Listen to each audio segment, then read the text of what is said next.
Hi అండి, అందరికి నమస్కారం. నా పేరు వేణుగోపాల్ రెడ్డి.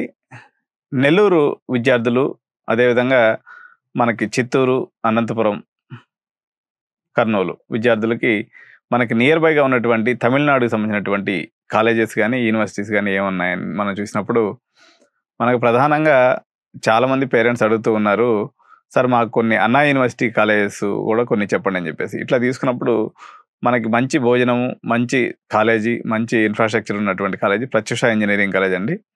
ఇది మనకి భోజనం, హాస్టలు, అదేవిధంగా కాలేజ్ ఫీజు అంతా కలుపుకొని ఒక 2.5 లక్ష, అంటే 4 సంవత్సరాలకు ఒక 10 లక్షల్లో అయిపోతుంది. ప్రత్యూష ఇంజనీరింగ్ కాలేజ్ ఇది చెన్నైలో ఉంది. అదేవిధంగా మనకి షుల్లూరుపేట దాటిన తర్వాత టువర్డ్స్ చెన్నైకి పోయేటప్పుడు మనకి వచ్చేటువంటి కాలేజ్ వెల్లమ్మాల్ ఇంజనీరింగ్ కాలేజ్ అండి. ఇది కూడా అప్రాక్సిమేట్గా ఒక 10 లక్షల బడ్జెట్లో మీకు అయిపోతుంది కాలేజ్. అదే లైన్లో ఉన్నటువంటి ఆర్ఎంకే ఇంజనీరింగ్ కాలేజ్ గుమ్మడింపూడి, ఇదైతే మాత్రం 6 to 7 lakhs డొనేషన్ ప్లస్ 1.5 లక్ష ఫీజు, అంటే ఒక 6 lakhs ఫీజు. అదేవిధంగా డొనేషన్ ఇంత మనకి ఒక 7 lakhs డొనేషన్ వరకు ఇక్కడ ఉంది. ఇది కాకుండా మనకి భారత్ యూనివర్సిటీ కానీ తీసుకున్నప్పుడు 1.5 లక్ష, 1,30,000 నుంచి 1.5 లక్ష ఫీజు ఉంటుంది. అదేవిధంగా ఇంకొక ₹1,00,000 హాస్టల్, ఇది కూడా ఒక 2.5 lakhsలో మీకు మొత్తం అయిపోతుంది.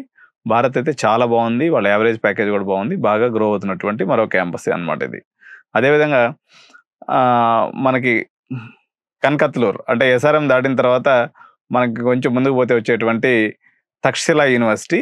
ఈ తక్షశిల యూనివర్సిటీలో మనకు వచ్చేసి ఇది కూడా మనకి 1.6 lakhsలో మొత్తం అయిపోతుంది అన్నట్టు. అంటే 6 నుంచి 6.5 లక్షల లోపల మీకు బీటెక్ అనేది కంప్లీట్ అయిపోతుంది, ఇంక్లూడింగ్ హాస్టల్. అదేవిధంగా స్వామి చంద్రశేఖర సరస్వతి కంచి కామకోటి పీఠం సంబంధించినటువంటి యూనివర్సిటీ ఏదైతే ఉందో కాంచీపురంలో, ఇది 2 lakhs into 4 years అండి, ఇంక్లూడింగ్ హాస్టల్. 8 లక్షల రూపాయల్లో మీకు కంప్లీట్ అయిపోతుంది. సో ఇట్లా మనకి ఇవి ప్రధానంగా ఉన్నటువంటి కాలేజ్. అదేవిధంగా రాజ్యలక్ష్మి ఇంజనీరింగ్ కాలేజీ, ఇది ఒక 6 lakhs, 5 lakhs వరకు డొనేషన్ ఉంటుంది. అదేవిధంగా 1.2, 1.5 lakhs ఫీజు ఉంటుంది. ఇది కొంచెం బడ్జెట్ 4+6 ఒక 10 లక్షలు పెట్టుకోగలిగిన వాళ్ళు ఇటు చూసుకోవచ్చు. రాజ్యలక్ష్మి ఇంజనీరింగ్ కాలేజ్ అన్నా యూనివర్సిటీ అఫిలియేటెడ్. ఎందుకంటే మిగిలిన అన్ని కాలేజీలు ఫీజులు పెరిగిపోయినాయి. లేదు ఫీజు ఎంతైనా పర్వాలేదు, మాకు తమిళనాడులో మంచిది కావాలన్నట్లయితే ఎస్ఆర్ఎంలో మనం కూడా చేయొచ్చు అడ్మిషన్. 4,30,000 కాలేజ్ ఫీజు ఉంటుంది. అంటే 4, 16, ఒక 17, 17.5 డొనేషన్, అంత 20 లక్షల బడ్జెట్ అనుకోండి కాలేజ్ ఫీజు వరకు. భోజనంతో కలుపుకుంటే ఒక 25 లక్షల బడ్జెట్ ఎస్ఆర్ఎం అయితే. సో మనకి ఇమీడియట్గా అడ్మిషన్ అయిపోతుంది.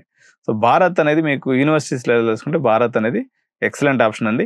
వేల్టెక్, వేల్స్ కన్నా కూడా ఇది లాస్ట్ 4 years నుంచి ఎక్సలెంట్గా పెర్ఫామ్ చేస్తుంది. సో ఇక్కడ ఎవరైనా కాలేజీలు విజిట్ చేయదలుచుకున్నట్లయితే మా నెంబర్ కానీ సంప్రదించినట్లయితే అక్కడ మా టీం ఉంటుంది. అదేవిధంగా మీరు ఈ ఒక 4-5 కాలేజెస్ మీకు అక్కడ తీసుకెళ్ళి చూపించి మీకు మళ్ళీ తీసుకొచ్చేసి మళ్ళీ మీ లొకేషన్లో వాళ్ళు డ్రాప్ చేస్తారు. మీకు అడ్మిషన్ అవసరమైన వాళ్ళు తీసుకోవచ్చు. Thank you so much. By by.